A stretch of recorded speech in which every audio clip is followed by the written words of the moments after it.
Look at your past, now. See whatever happened as if you did not think a single thought and a single I.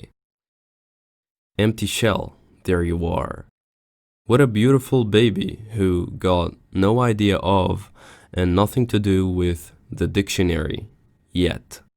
A story, stories made up of pure linguistic symbols that you yourself did not invent.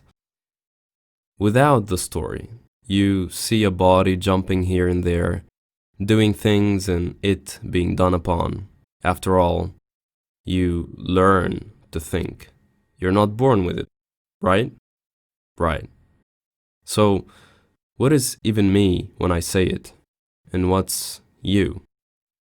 How can you own your story if you don't even own the words you use to make it all up?